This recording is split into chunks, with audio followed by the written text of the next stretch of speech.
When he said goodbye to his German Shepherd in court, he uncovered a truth that shook the nation. Before we dive into this story, let me know in the comments where you're watching from. It's always awesome to see how far our stories are reaching. Inside the courtroom, the silence was heavy as lead. All eyes were on the accused, Sergeant Ethan Caldwell, a middle-aged man with short blonde hair and a steady gaze, though broken inside. His blue uniform was pristine, but his honor shattered.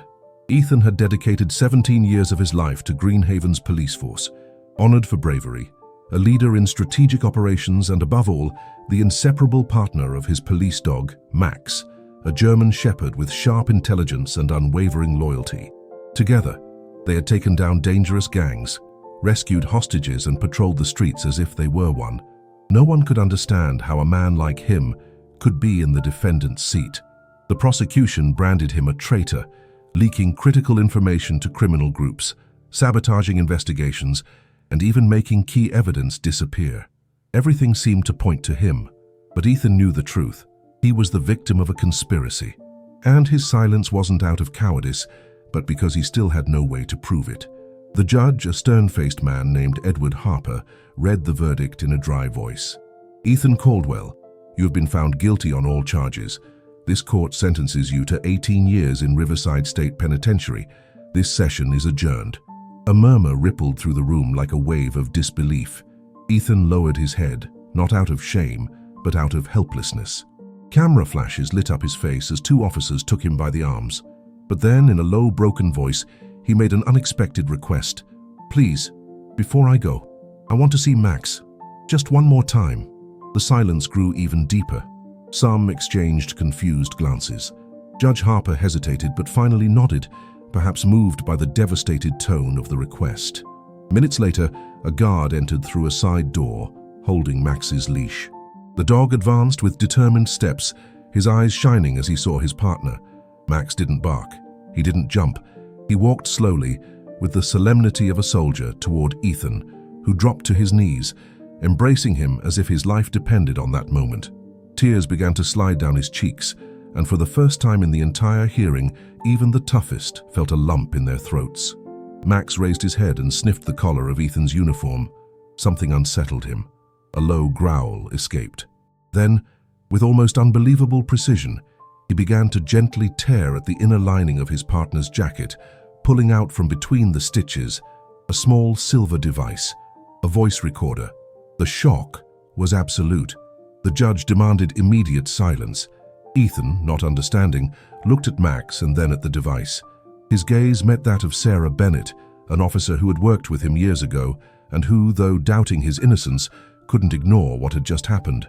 The prosecutor demanded the evidence be dismissed, but the judge, with a raised eyebrow and a heart stirred by the scene he'd just witnessed, ordered, "We will hear what it contains." What no one yet knew was that this recording was about to change everything. A heavy silence filled the courtroom.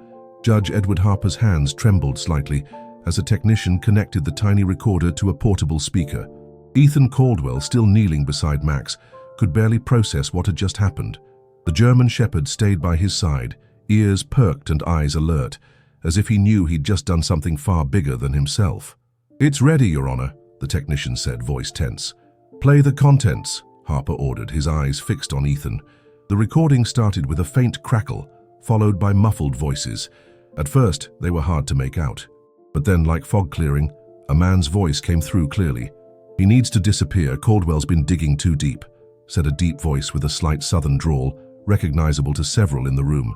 "Him and that damn dog," added a higher, almost mocking voice. "But don't worry, we've planted the evidence, everything's set for the arrest. The best part? No one will question the official story, not even that idiot judge."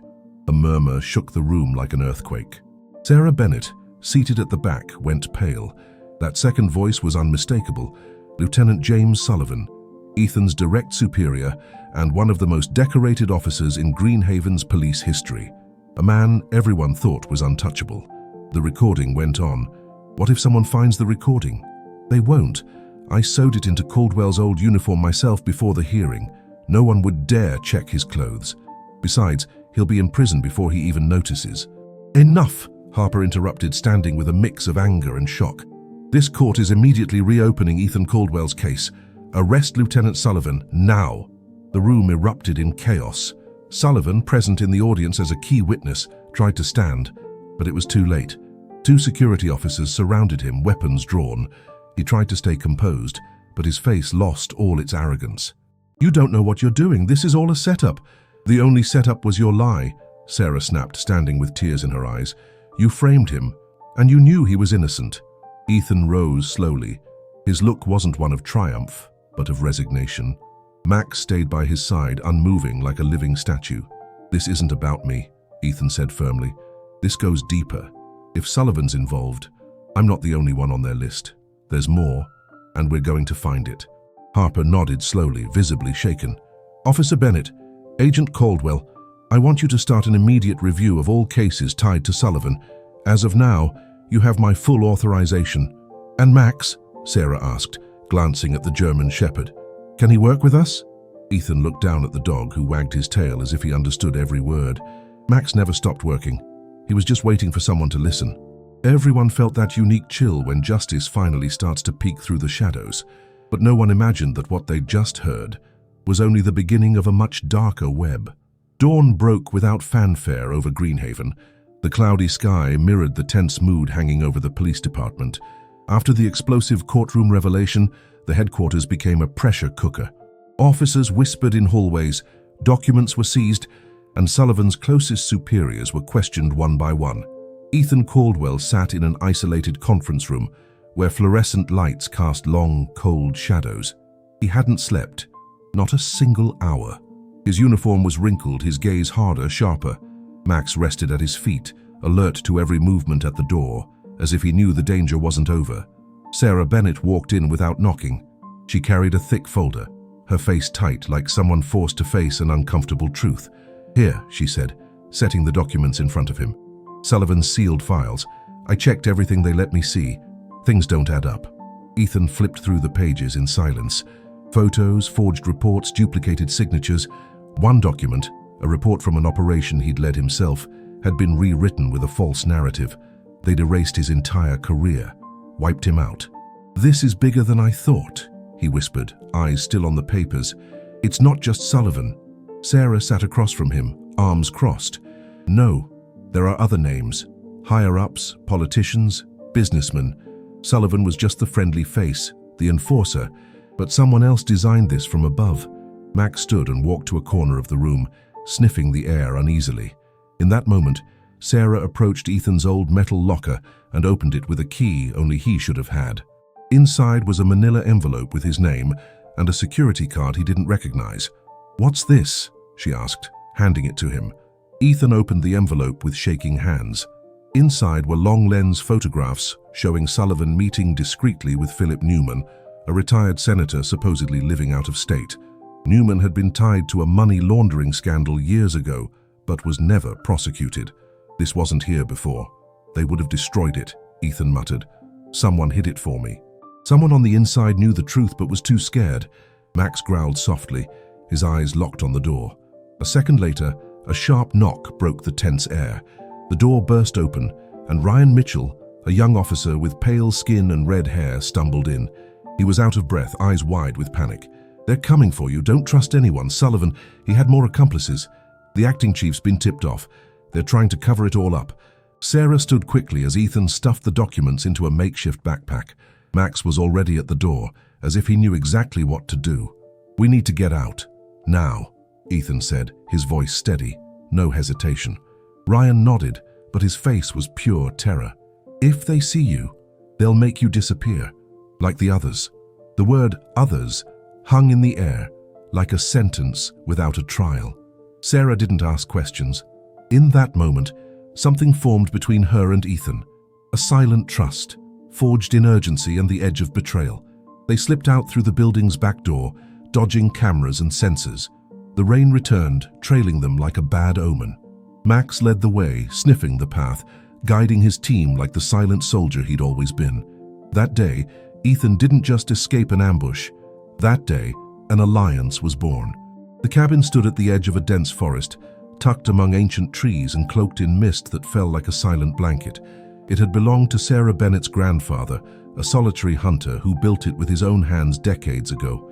Abandoned for years, it was now the only safe haven for those fleeing an invisible, powerful enemy. Ethan Caldwell stared out a narrow window, eyes fixed on the distant hill. They'd been there 3 days. 3 days without lights, phones, or any device. Just the sound of wind, crickets, and Max, who never fully slept, always alert, always protecting.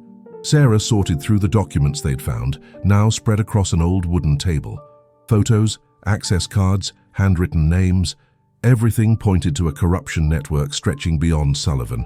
One name appeared repeatedly: Charles Thornton, an energy sector tycoon who'd funded political campaigns, including some in the judicial system. Thornton was at the police academy years ago, Sarah said, pointing to an old newspaper clipping. He dropped out before graduating but stayed in touch with several high-ranking officers. Sullivan was one of them. So, we're not dealing with a corrupt cell anymore, Ethan said, frowning. This is a structure, an entire organization operating from within, like a well-hidden parasite. Max stood suddenly, letting out a sharp growl. He ran to the door and pressed his front paws against the wood, sniffing furiously. Ethan reacted instantly, dousing the oil lamp and grabbing the pistol hidden under his jacket.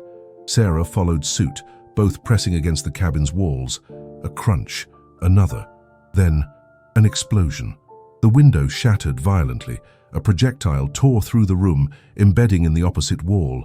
The attack had begun. Ethan pushed Sarah to the floor and dove toward Max, who had already lunged through a side opening, searching for the source of the shots. "They found us!" Sarah shouted, crawling toward the back door. Ethan fired blindly outside to cover their escape. Max returned, blood dripping from a torn ear but eyes blazing with adrenaline. The dog barked furiously, as if warning that their attackers weren't amateurs. "They've got tactical rifles," Ethan said, panting. "This isn't a local patrol. These are professionals."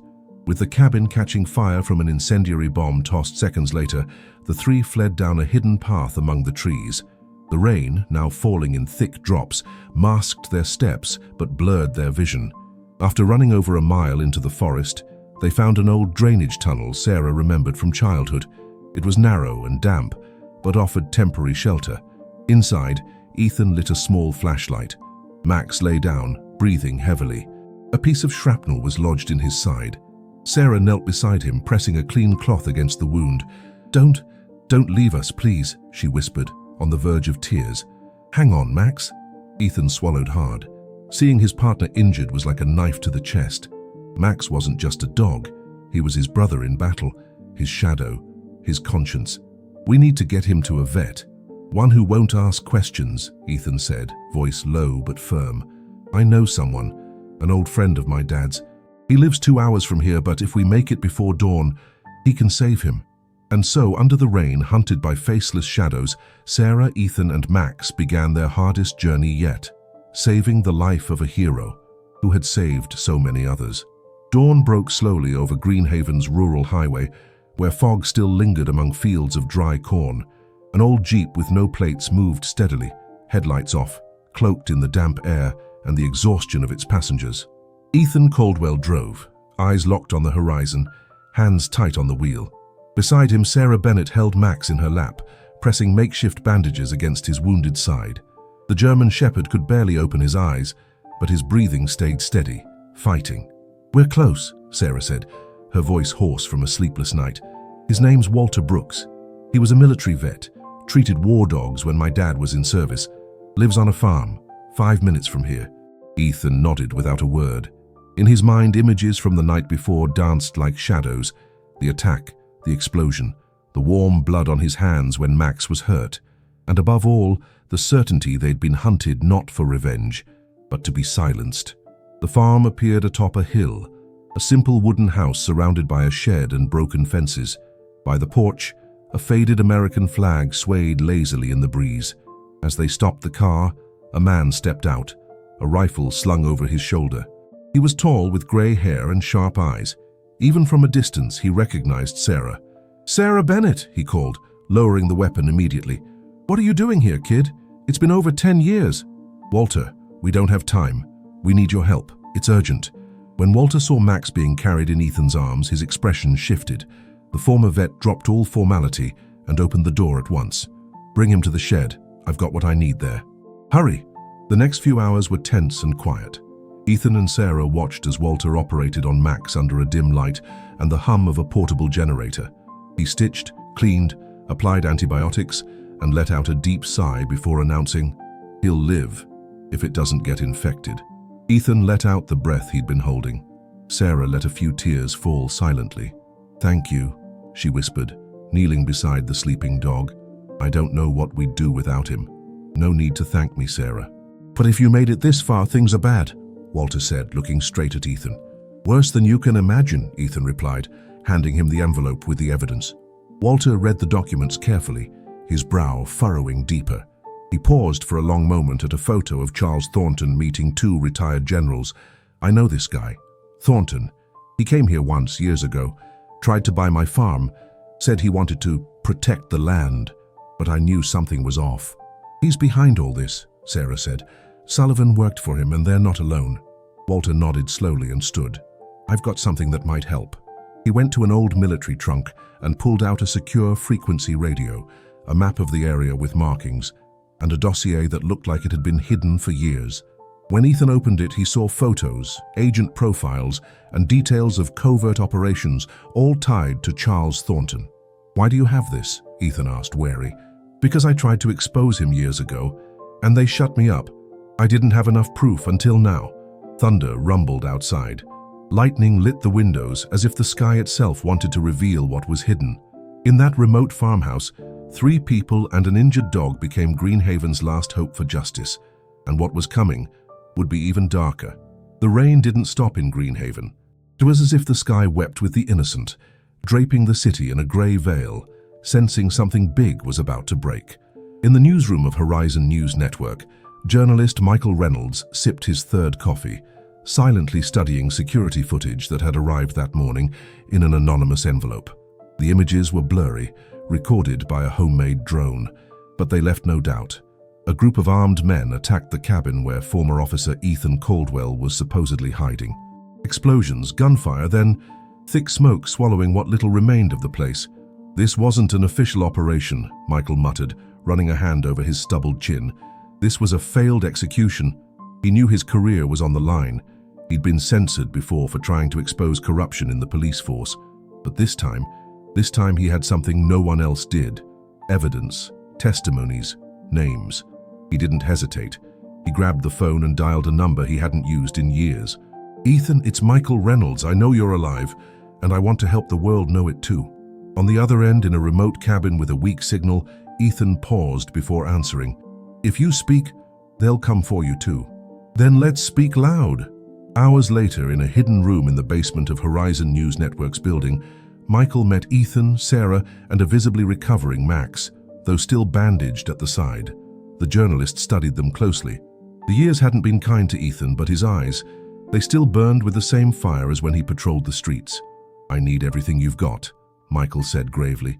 "Documents, recordings, photos. I can't go on air with just rumors. I need real firepower." Sarah placed a folder with over 200 pages on the table. "Here, names, dates, bank transfers, Thornton, Sullivan, and at least 6 judges and 4 high-ranking officers, all connected." As Michael read, Max stood and walked to a corner, sniffing a closed box no one had noticed. He growled.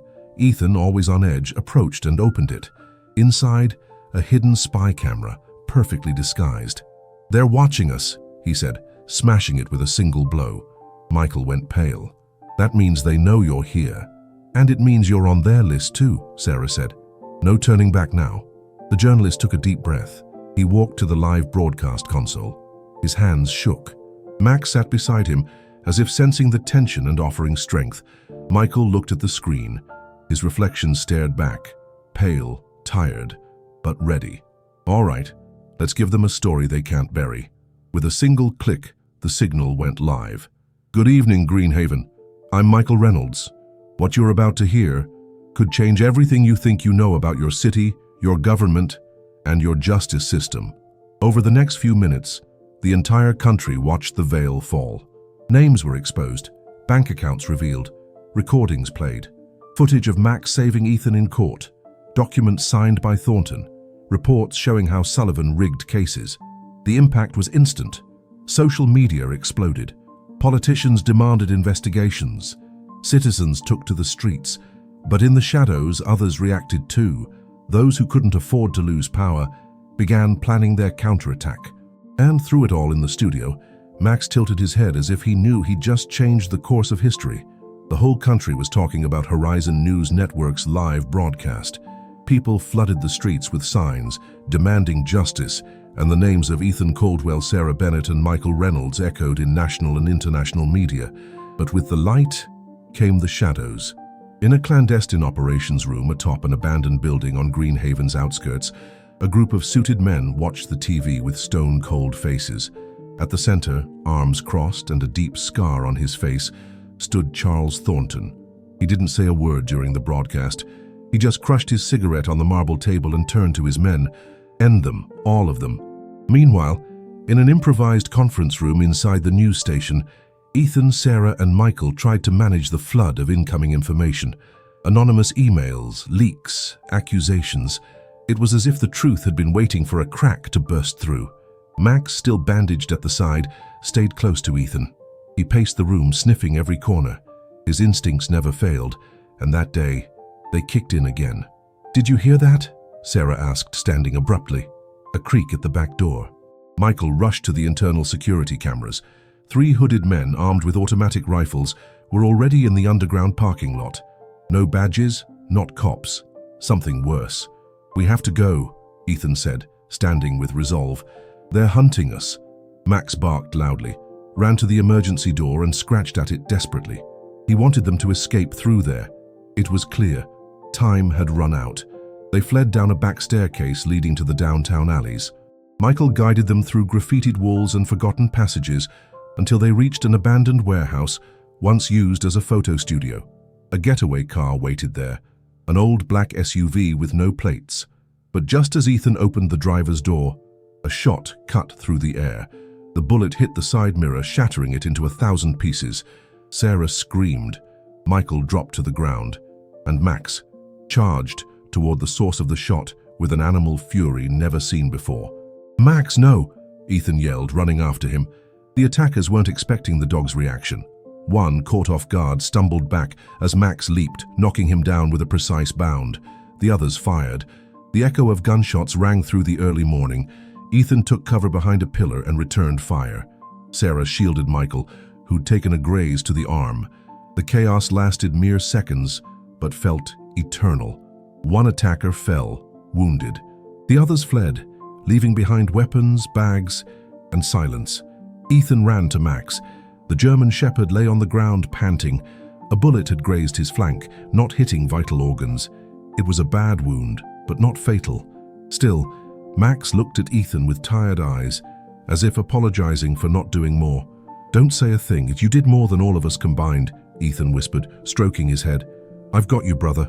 Sarah improvised a bandage with one of Michael's bandanas, and together they got Max into the SUV's back seat. It was the second time in days the German shepherd had hovered between life and death. "We can't hide anymore," Sarah said, slamming the door shut. "We have to end this, once and for all." Ethan looked at the sky, starting to lighten. They were wounded, hunted, but alive. And now they had the people's support. They had to act before Thornton silenced them for good. Tell me in the comments, on a scale of 1 to 10, how would you rate this story so far? Your opinion means a lot to me. In the rearview mirror, Max closed his eyes. He wasn't sleeping. He was waiting, like the soldier he was, like the symbol he was becoming. And in his silence, he swore not to fall until justice was served. The sun finally rose over Greenhaven. For the first time in weeks, its rays seemed to touch the city with a different warmth. Streets, once silent, now buzzed with the voice of a people awakened. Peaceful protests filled squares, courthouses, and avenues. Nameless faces shouted a single word in unison: justice. At Greenhaven's Supreme Court headquarters, the air crackled with tension. Hundreds of journalists awaited the arrival of Ethan Caldwell, Officer Sarah Bennett, journalist Michael Reynolds, and Max. Everyone knew this day wasn't just about judging Charles Thornton, but the system that had shielded him for years. Ethan wore his old navy blue uniform, now with its insignia restored, not as a symbol of authority, but of resistance. Beside him, Max walked steadily, despite the bandage on his flank. Each step drew applause from the crowd. It was as if the people saw in him not just a dog, but a living martyr. Inside the courtroom, the mood was electric. Thornton, handcuffed, awaited the hearing's start with a blank stare, refusing to accept his fall. He still held his proud posture, but his mask had crumbled. Behind him sat others named in the evidence, former judges, retired colonels, politicians, all under investigation.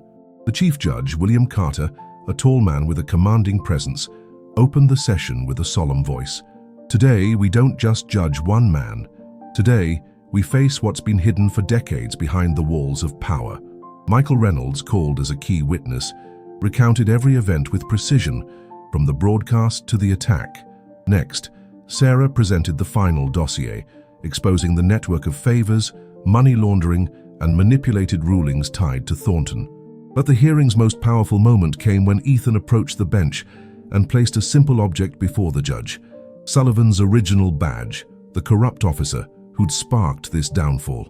This badge represents everything we've lost, and everything we can take back if we're not afraid, he said, looking first at the judge, then at the crowd behind him. I lost my name, my freedom. I almost lost Max, but here I am.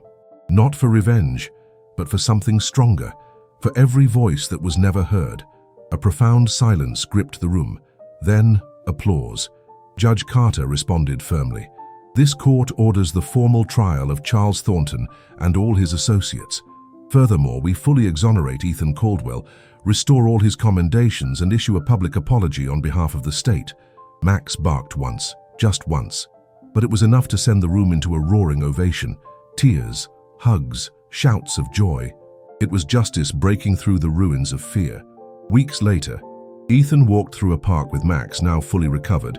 He no longer wore a uniform. He had a scruffy beard, a simple shirt, and a calm smile. Beside him, Sarah read a folder with the first reports from the Public Accountability Task Force, a new group they'd launched with direct support from the people. Michael was now editor-in-chief of a new digital newspaper, Max's Voice. The name wasn't chosen for marketing, but for honor. You ready for what's next? Sarah asked, looking at Ethan. I don't know what's coming, but this time we won't face it alone. Max paused, sniffed the air, and barked softly, as if he approved. And so one chapter ended and another began. 3 years passed since the truth came to light in Greenhaven. The city, once stained by complicit silence and institutional fear, now stood as a symbol of a new era. Many things changed. Some faces vanished, others were reborn, but at the center of it all was him, Max. Ethan Caldwell, now far from guns and uniforms, dedicated himself to training police and rescue dogs at a special center funded by public donations. The place was named the Max Caldwell Canine Training Center, visited by kids, teens, and officers eager to learn from those who knew true loyalty. Max, now with graying fur and a slower gait, still joined Ethan for every session. He was respected like a war veteran. His name appeared in books, news reports, even classrooms. He became a monument, but more than that, a living memory. Sarah Bennett became director of the Public Accountability Task Force, an independent division reviewing corruption cases across the region. Her work inspired other cities to create similar units.